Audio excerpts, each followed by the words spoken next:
A lot of people are asking why art is important during the war, and there are a lot of reasons.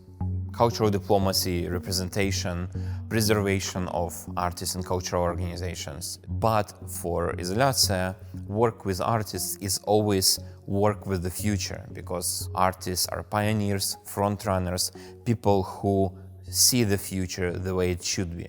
I believe that art is important in addressing climate crisis, because artists have this power to make people experience things differently, make dry data into something more emotional and visible.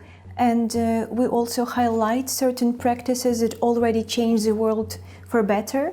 I think society needs someone who will kind of decipher the soul, decode this knowledge, to bring more attention and awareness. It's not in a direct way, of course, but this is exactly why art works so deeply, because it's built on the metaphors.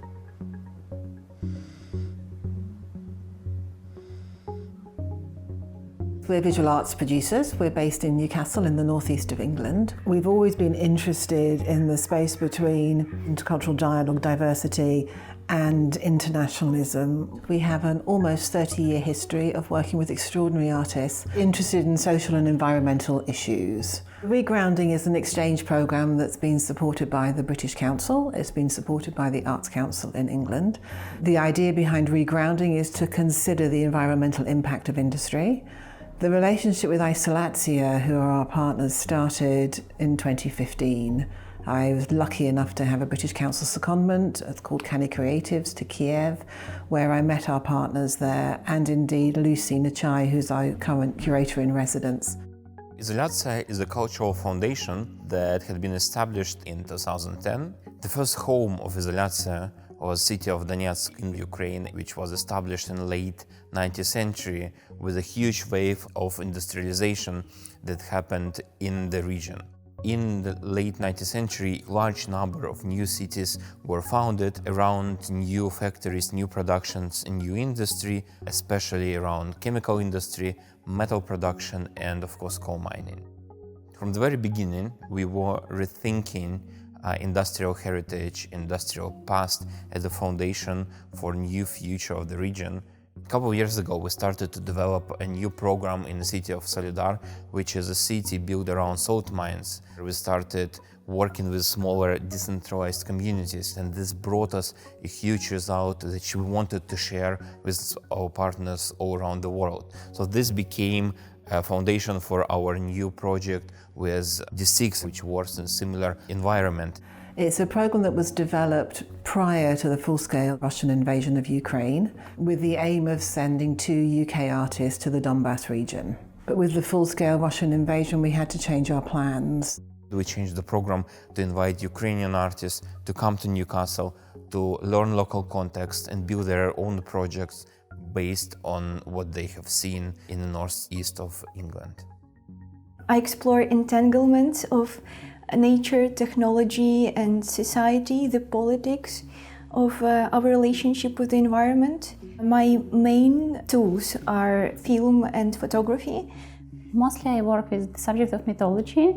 I'm interested in the times when people did not divide themselves from the nature, from the world around them.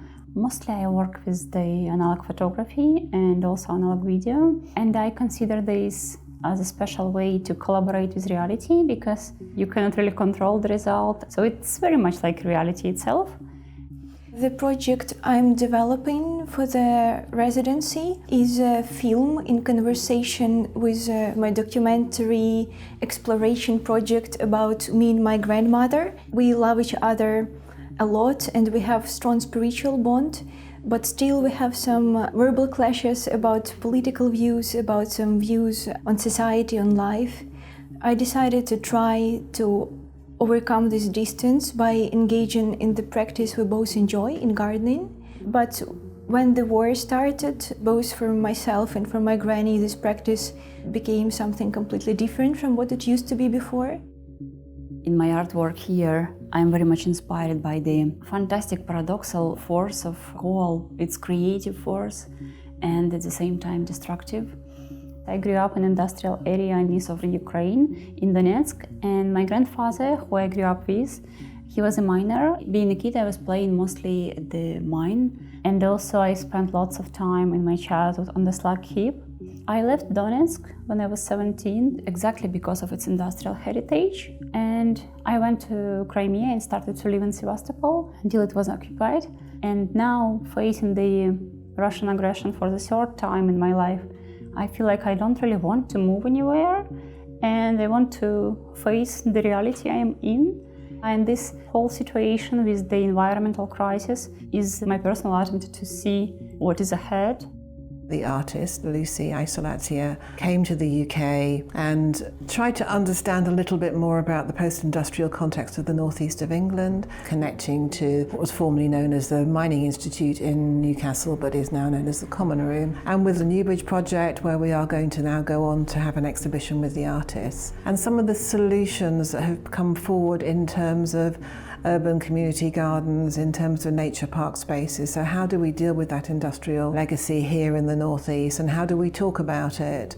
The residency gave me a totally new perspective on the practice of gardening, and I would like to show what is the role of gardening in times of crisis, immediate crisis as war or COVID pandemic, but also long-term crisis as climate change. This practice survived through such a long historical period. I was wondering what exactly fuels it, and I came to this concept of traditional ecological knowledge, their spiritual bond with their environment.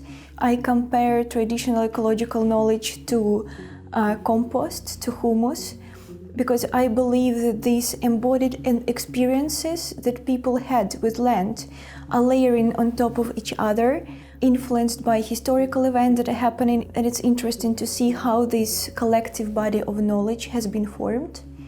Being here in Newcastle, I went to the Woodhorn Museum and I saw the exhibition of pigment painters. I also went to the Blast Beach to see the sea coal coastline, and also I was working a lot at the Common Room in the archives to immerse in the history of mining industry from the point of 350 million years ago to the point of like 200 years ago.